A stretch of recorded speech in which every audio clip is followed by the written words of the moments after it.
पर रामलीला मैदान युवा समिति के संयुक्त तत्वाधान में गलवान घाटी में शहीद हुए वीर सैनिकों को श्रद्धांजलि दी गई।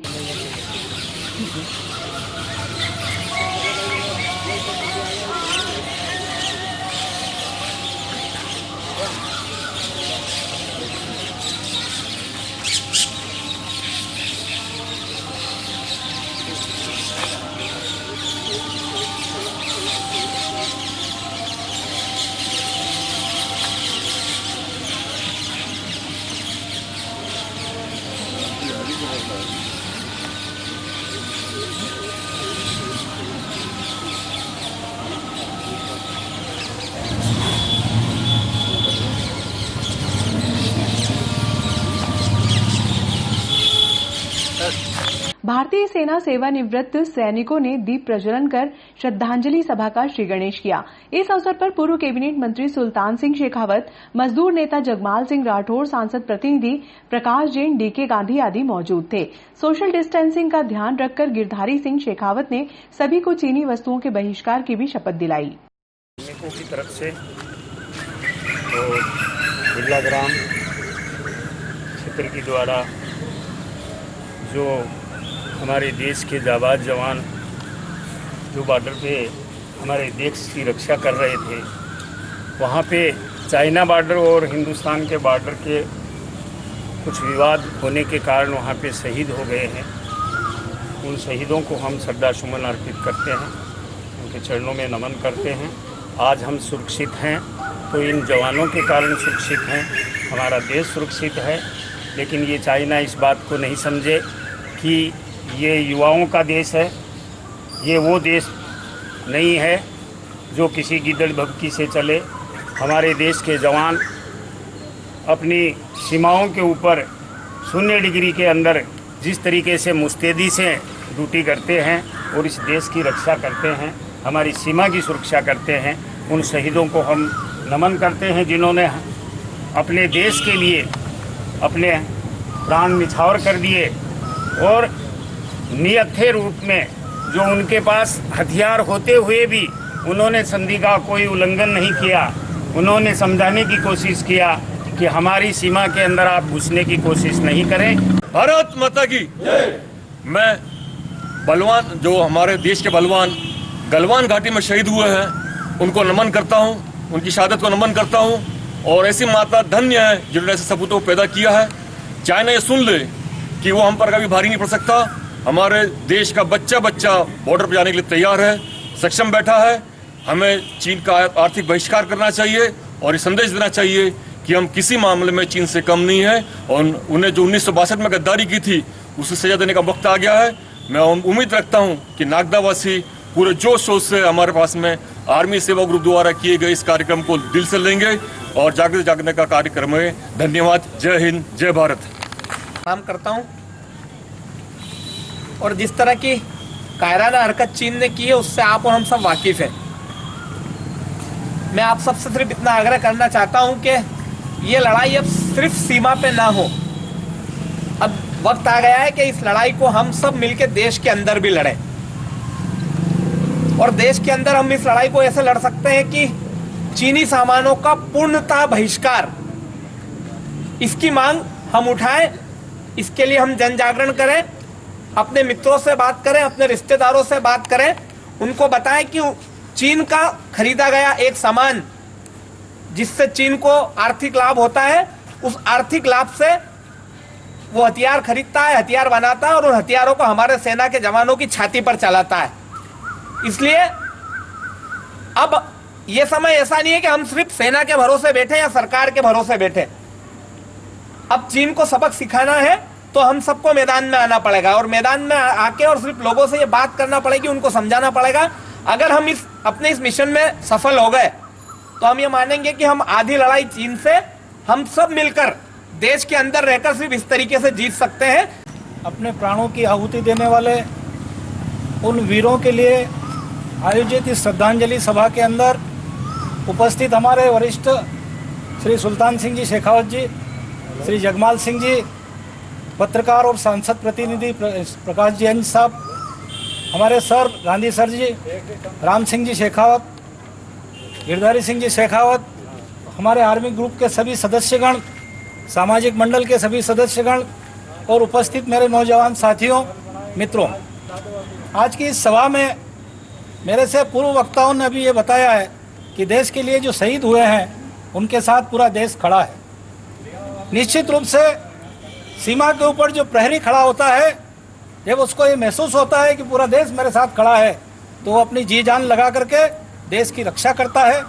केवल गलवान घाटी के शहीदों को ही हम श्रद्धांजलि अर्पित नहीं करते हैं, देश के लिए अभी तक जितने भी शहीद हुए हैं उन सबको आज की सभा में हम श्रद्धांजलि अर्पित करते हुए हमारे नौजवानों से, हमारे युवकों से और देश के नागरिकों से ये अपील करते हैं कि जिस चीन ने जो कायराना हरकत की है और जिसके कारण हमारे 20 वीर सैनिक शहीद गति को प्राप्त हुए हैं, उसका मुंह तोड़ जवाब देने के लिए जिस प्रकार से हमारे भाई प्रकाश जी ने कहा है, हमें चीनी सामान का बहिष्कार करना पड़ेगा।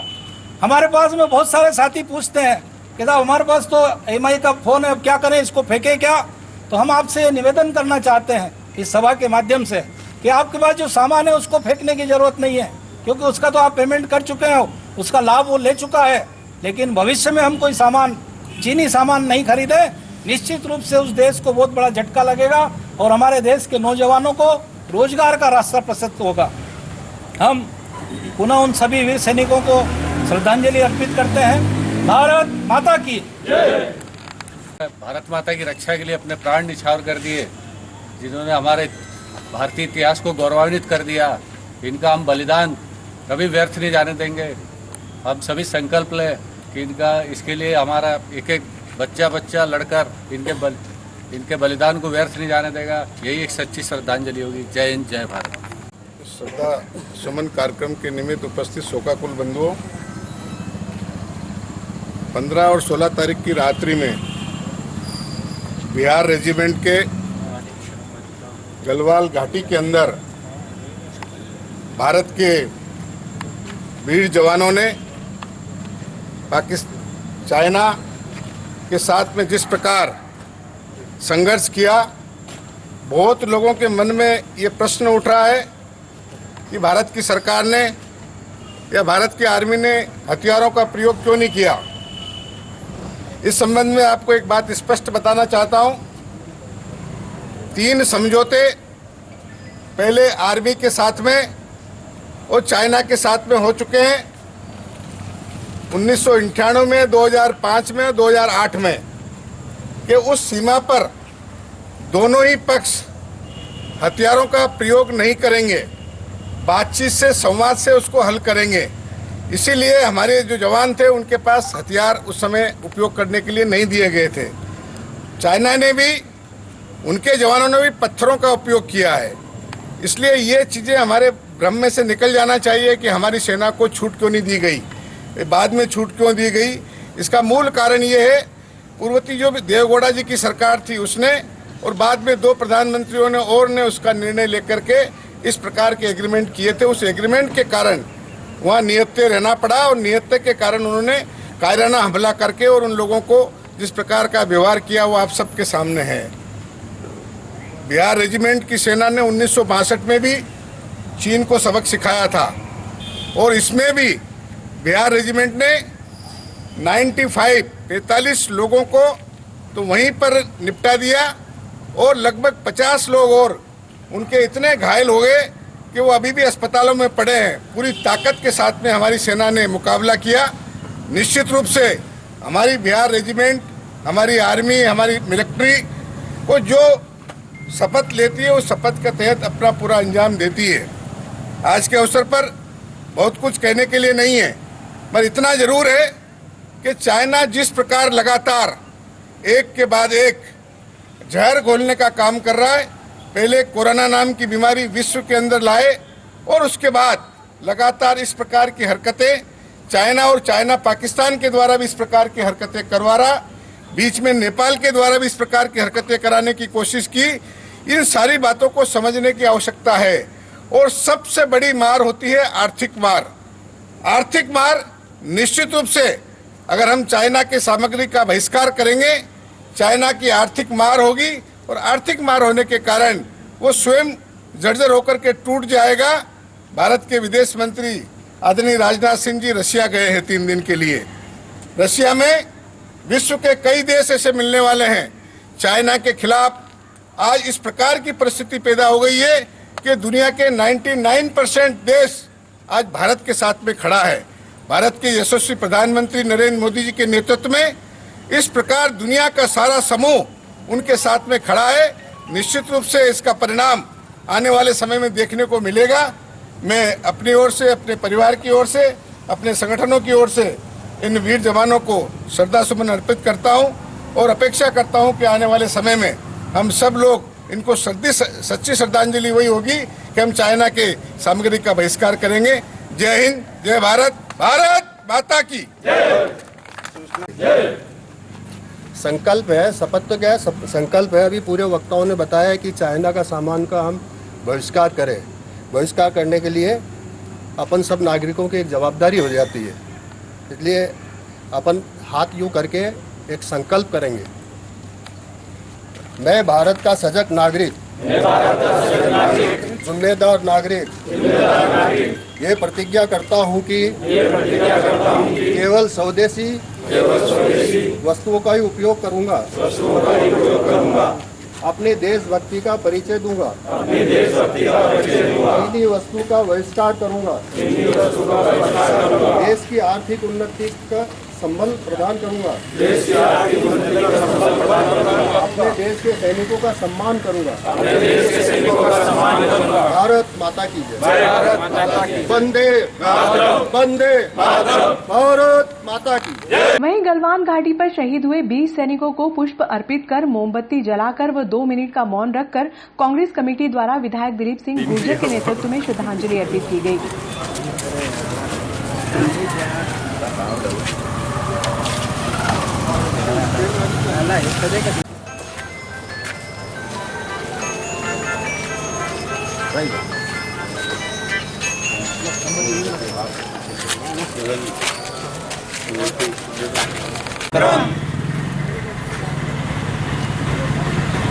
जब तक सूरज चांद रहेगा, का नाम रहेगा। जब तक सूरज चांद रहेगा, का नाम रहेगा। वंदे मातरम, वंदे जय। भारत माता की जय। वंदे मातरम, वंदे मातरम। कांग्रेस कमेटी द्वारा जो चाइना ने नापाक हरकत की है, हमारे देश के 20 वीर जवान शहीद हुए हैं। शहर कांग्रेस कमेटी और विधायक जी के नेतृत्व में आज सभी कांग्रेस जनों ने उनको श्रद्धांजलि अर्पित करी है और सरकार से मांग करी है कि निश्चित रूप से इस बार चाइना को करारा जवाब सरकार दे और हमारे शहीदों की शहादत का बदला ले। इसी क्रम में श्रद्धांजलि सभा को संबोधित करने के लिए मैं पार्षद जगदीश जी निम्रोज को आमंत्रित करता हूं कि संबोधित करें। इस अवसर पर विधायक गुर्जर ने कहा कि इस संकट की घड़ी में पूरा देश एकजुट है तथा वह अपने सैनिक शहीदों का बदला चाहता है। कांग्रेस पार्टी प्रधानमंत्री के साथ है, परंतु प्रधानमंत्री मोदी को चाहिए कि वहां की सच्चाई जनता के समक्ष रखे, जिससे कि देश की जनता पूरी ताकत के साथ एकजुट होकर इन चीनियों का मुकाबला कर सके। लिए जाए। कांग्रेस पार्टी भी पूरी एकजुटता के साथ देश के साथ खड़ी है, प्रधानमंत्री नरेंद्र मोदी के साथ खड़ी है।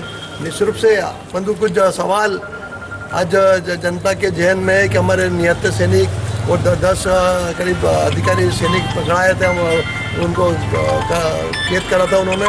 तो निश्चित रूप से उस तथ्यों के साथ पूरी जनता के बीच में आना चाहिए।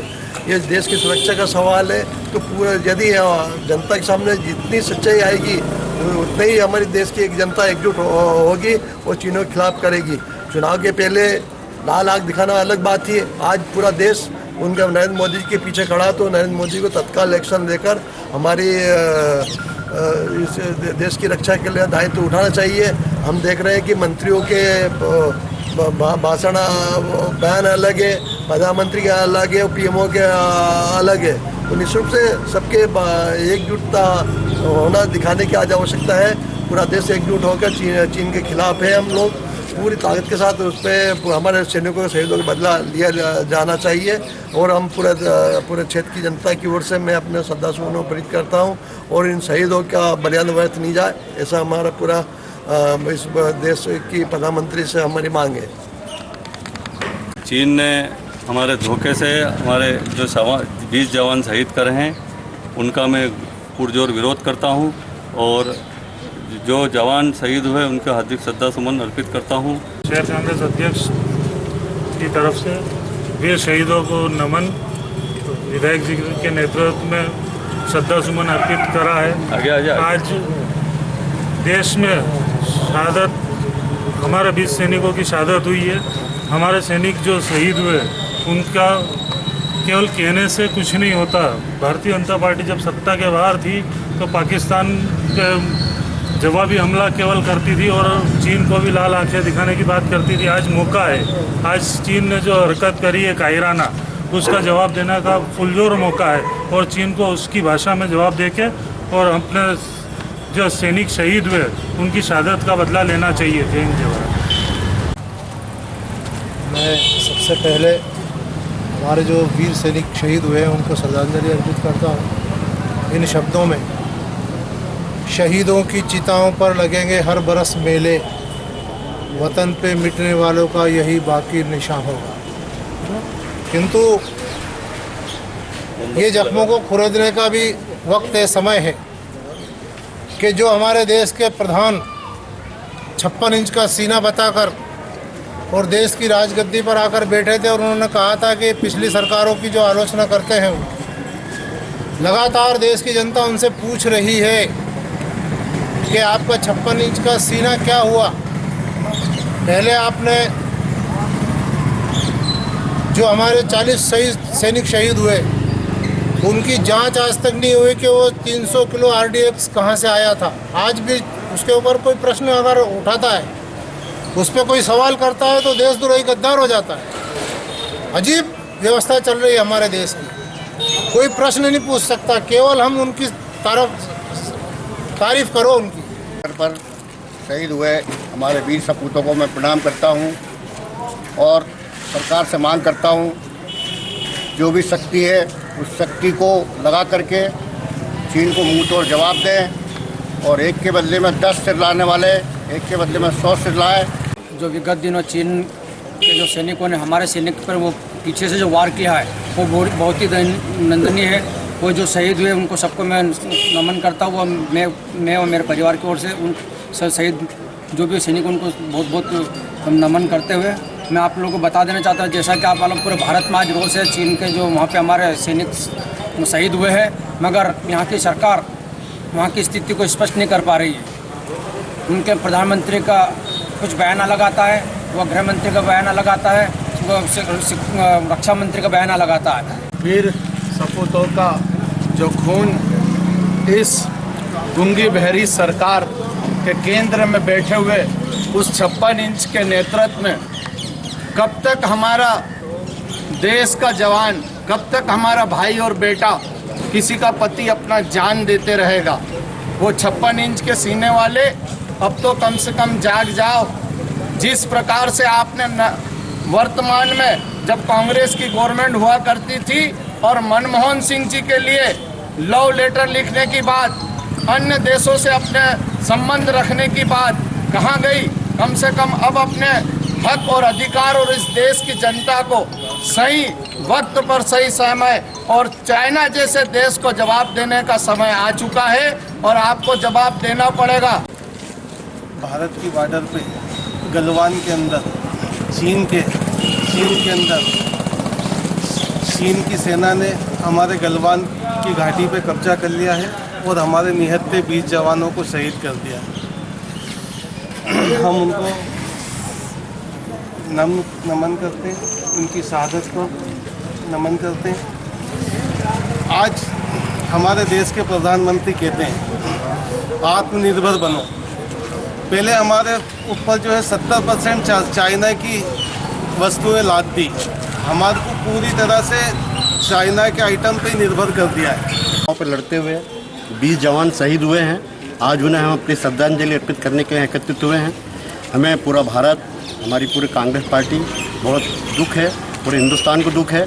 मित्रों, जब भी कुछ भी चुनाव जैसा अक्टूबर नवंबर बिहार का चुनाव, पुलवामा हमला भी हम याद है हमें, ये 20 जवान शहीद हुए ये भी याद हैं, और हमारे ये शहीदों को पूरा भारत नमन कर रहा है। कमेटी नागदा द्वारा विधायक दिलीप सिंह जी गुर्जर जी के नेतृत्व में भारत चीन की सीमा पर LAC पर जो हमारे देश के बहादुर सैनिकों को शहीद कर दिया गया है, उनके लिए एक श्रद्धांजलि सभा का आयोजन किया गया। हम कहना चाहते हैं मोदी सरकार से कि मोदी सरकार, आप हमेशा कहते हो कि कांग्रेस ने 60 साल में क्या दिया।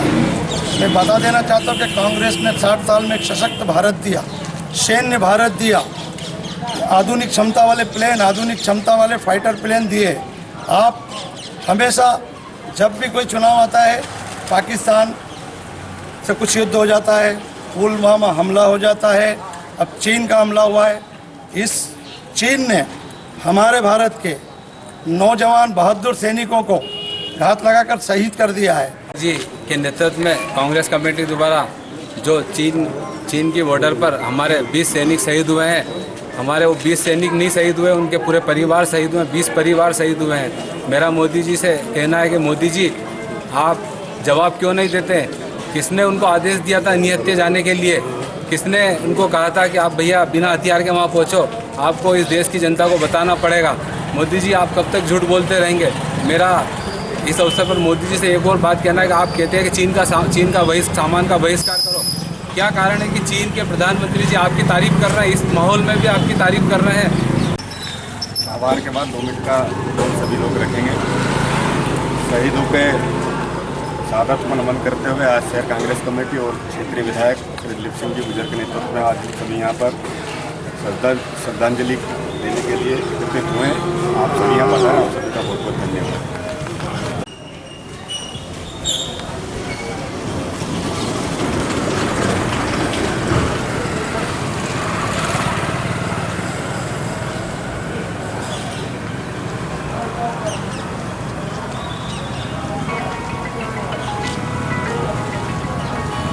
भारत माता की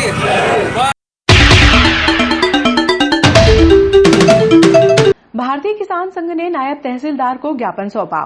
भारतीय किसान संघ ने मंगलवार को SDM को संबोधित ज्ञापन नायब तहसीलदार को सौंपा। ज्ञापन में किसानों ने सहकारी संस्थाओं द्वारा वसूली जा रही राशि का विरोध दर्ज कराया। वहीं किसानों को समर्थन मूल्य पर खरीदी गई उपज का भुगतान करने की मांग की गई। प्रशासन वालों से आह्वान है कि इस बात पर ध्यान दिया जाए। किसान कई बार परेशान हो रहे हैं बीमा से वंचित होकर।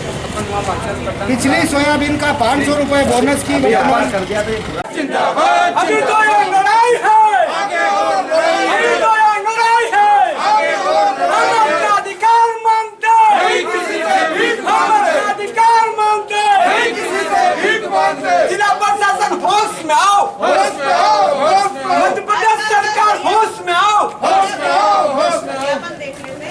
भारतीय किसान संघ ने मंगलवार को SDM पुरुषोत्तम कुमार को संबोधित ज्ञापन नायब तहसीलदार अनु जैन को सौंपा। किसान संघ के नागू सिंह आंजना ने बताया कि समर्थन मूल्य पर खरीदी गई उपज का भुगतान किसानों को लंबे समय से नहीं हो रहा है, जिसके कारण सोयाबीन का बीज खरीदने में किसान परेशान हो रहा है। वहीं सहकारी संस्थाओं द्वारा बीमा की राशि काटी जा रही है, जिससे किसानों को आर्थिक नुकसान हो रहा है। ऐसी बैंक वाले तो किसानों को ऐसे दुत्कारते हैं जैसे उनका कोई अधिकारी हो। पिछली सोयाबीन का 500 रुपये प्रोत्साहन राशि के रूप में जो घोषणा हुई थी वो बाकी रहा है, वो दिया जाए किसानों को। बिजली बिल 50 रुपये 100 रुपये की जो घोषणा की है सरकार ने, वो नीचे अधिकारी मतलब पूरा पैसा ले रहे हैं। कहीं कहीं आंधी तूफान से जो लाइनें गिरी हुई पड़ी हैं उनको तुरंत ठीक करवाई जाए और चालू करवाई जाए, नहीं तो कहीं जांडे ढोर प्यासे हैं और पीने के पानी की भी समस्या है। सहकारिता में लोन पे जो पैसा जमा हुआ है किसानों का लेन देन के लिए 25-25 दिन हो गए हैं, उनके नॉर्मल तैयार नहीं हो रहे हैं और पेमेंट नहीं हो रहा है उनको। और स्थानीय जहाँ सोसाइटी है उन किसानों को स्थानीय सोसाइटी पे भी लेन देन किया जाए।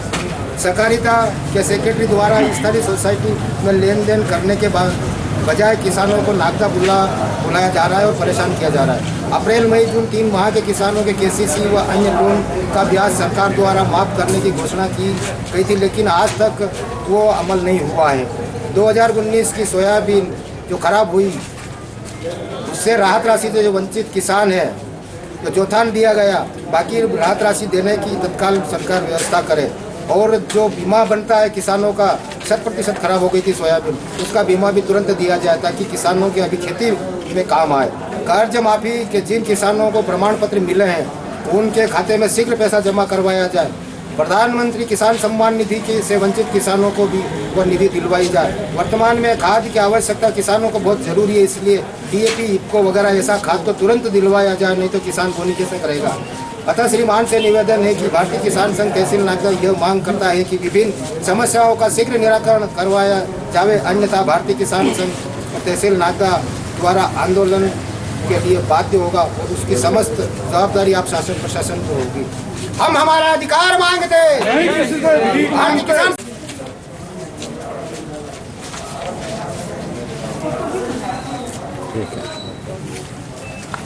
काम कर रखा है। गाँव का हुआ नहीं, संबंधित तहसीलदार नायब तहसीलदार जैन ने किसानों की समस्या SDM के समक्ष रखकर समाधान का आश्वासन दिया। वालों से बात की है, उनको लिस्ट भेजी गई है, भोपाल से बात हुई है। अभी जो गेहूं वाला पैसा है वो आप लोगों का आएगा, एक दो महीने के अंदर आ जाएगा पूरा, क्योंकि उसमें क्या है कि कुछ जैसे 18 तारीख से पहले या कुछ भी है तो वो एक पर्टिकुलर रह ही गए हैं हर गाँव के, तो वो तो आएगा आपका। किसान संघ ने आज ज्ञापन सौंपा, क्या मामला? मामला ये है कि इनको अभी भी गेहूं जो अपन उपार्जन हो रहा था, कुछ लोगों के उसके पैसे नहीं आए हैं, प्लस इनकी पुरानी कुछ बहुत सारी शिकायतें हैं, जो भी इनको मिलता है मुआवजा या जो भी माफ़ी वगैरह होती है उससे संबंधित कुछ पॉइंट्स हैं 10-11। तो उसमें मैं बताना चाहूँगी कि जो गेहूं उपार्जन का है वो तो 1-2 महीने के अंदर आएगा ही, क्योंकि तारीख उसमें फिक्स है, उसी तारीख के कुछ लोगों के नहीं आए हैं। और दूसरी बात जो इन्हें बाढ़ का बोला है या इलेक्ट्रिसिटी का, वो भी अपनी कल बाढ़ मीटिंग हुई थी तो वो सारे खम्भे वगैरह वो सब पे ध्यान दिया जा रहा है। बिल की भी आपकी बात हो चुकी थी। बाकी रही है जो पुरानी राशि 2019 की, इसके बारे में लोग प्रयास तो कर रहे हैं पर वही धीरे धीरे काम होता है। तो मैं ये सब बातें आपकी SDM तक माननीय पहुँचा दूँगी। अभी उनको एक ज्ञापन में आपके माध्यम से आपको बना के साक्षी बना के मैं अभी पेश करती हूँ। नहीं मैम, ये जो लॉकडाउन के कारण वाहन चालक और परिचालकों के घर पर बैठे रहने के कारण आर्थिक परेशानियों का सामना करना पड़ रहा है। एकता ग्रुप द्वारा मंगलवार को SDM पुरुषोत्तम कुमार को संबोधित ज्ञापन रईस पायलट के नेतृत्व में नायब तहसीलदार अनु जैन को सौंपा। ज्ञापन में बताया कि लॉकडाउन के कारण चालक और परिचालकों के कारण आर्थिक परेशानियां आ रही है, जिसके कारण अब चालक और परिचालक प्रशासन की ओर टकटकी लगाए बैठे हैं। किया गया था जिसमें प्रदेश के ट्रक बसें परिवहन बंद रही, उस चलते हम लोग बेरोजगारी बात ट्रक और बस वाले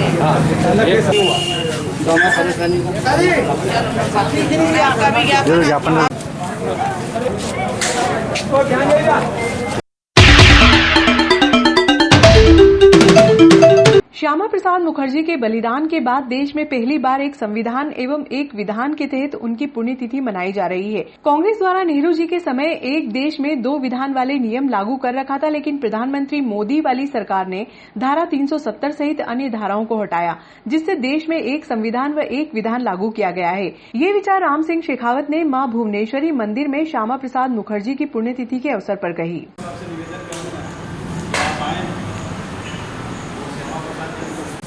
मंचासीन राम सिंह जी शर्मा जी यहाँ विराजमान, इस क्षेत्र के वरिष्ठ बसंत मास्टर साहब, हमारे मार साहब, आनंद मास्टर साहब, कुशवाहा जी, नागरिक बंधु, आज संपूर्ण देश भर में डॉक्टर श्यामा प्रसाद मुखर्जी का पुण्यतिथि मनाई जा रही। इसके पीछे आज की जो नौजवान हैं, जिन्होंने हिस्ट्री पढ़ी, इतिहास पढ़ा, उन्हें तो कुछ पता होगा। सामान्यतः बोलचाल की भाषा में हमारे इस देश का अभिन्न अंग जम्मू कश्मीर किसी जमाने में पूर्ववर्ती कांग्रेस की सरकार ने, शुरुआत में पंडित नेहरू जी ने वहाँ पर धारा 370 और 35A को लागू किया। कश्मीर में 2 संविधान, कश्मीर का प्रधानमंत्री डॉक्टर ये जो शेख अब्दुल्ला है वो हुआ करते थे, फारूक अब्दुल्ला के पिताजी, और ऐसे ही वहाँ का विधान भी अलग था। पूरे देश में 5 वर्ष में चुनाव होते थे वहाँ का विधान था 6 वर्ष में चुनाव होते थे वहाँ पर। इस प्रकार की परिस्थिति आप 1947 से लगा करके अभी 370 समाप्त हुई, जब तक का कोई भी भारत सरकार का गजट नोटिफिकेशन निकालोगे, उस गजट नोटिफिकेशन में लिखा रहता था कि जम्मू कश्मीर को छोड़कर जम्मू कश्मीर के ऊपर वो लागू नहीं होता था। भारत की सरकार का कोई भी निर्णय केवल 5 प्रकार के निर्णय वहाँ लागू होते थे। सुरक्षा, जिसमें सेना, टेलीकॉम, बिजली और रेल और हवाई यात्रा और पोस्टल, ये केवल लागू होता था, बाकी कोई भी वहाँ पर लागू नहीं होता था। उसको लेकर डॉक्टर श्यामा प्रसाद मुखर्जी ने बहुत आंदोलन किए और उस समय की तत्कालीन सरकार ने उनको हत्या की। उस हत्या के विरोध में संपूर्ण देश भर में उस समय आंदोलन हुए। भारतीय जनसंघ के संस्थापक डॉक्टर श्यामा प्रसाद मुखर्जी रहे, उसके समर्थन में बहुत आंदोलन हुआ और उस आंदोलनों से ही नारा निकला था। नेताजी श्री सुल्तान सिंह जी शेखावत साहब, भाई राम सिंह जी, अमर शाह, आज कार्यक्रम हुआ परम पूज्य श्यामा प्रसाद जी मुखर्जी के बलिदान दिवस का। उनका ये नारा था, एक देश में 2 प्रधान 2 निशान नहीं चलेंगे, नहीं चलेंगे। राम मंदिर में आज डॉक्टर श्यामा प्रसाद जी मुखर्जी की पुण्यतिथि मनाने हेतु हमारे बीच सम्मानीय श्री सुल्तान सिंह जी शेखावत साहब, पूर्व कैबिनेट मंत्री, मध्य प्रदेश सरकार, वार्ड के वरिष्ठ नागरिक सम्मानीय श्री राम सिंह जी शर्मा जी और हमारे पूर्व नगर पालिका अध्यक्ष श्री राम सिंह जी शेखावत साहब। इस पुण्यतिथि के अवसर पर हम सब यहाँ पधारे हैं। माननीय श्री सुल्तान सिंह जी शेखावत साहब, पूर्व कैबिनेट मंत्री, पधारे हैं। उन्होंने अपना वक्तव्य दिया और यहाँ वार्ड नंबर 33 के जितने भी वरिष्ठ हैं, तो उनका सबका आभार है।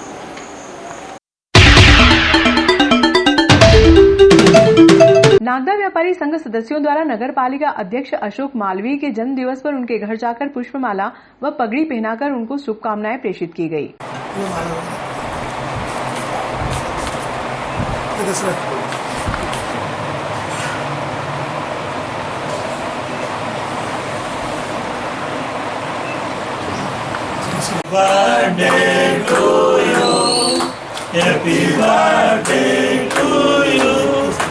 हैप्पी बर्थडे अशोक जी मालवीय।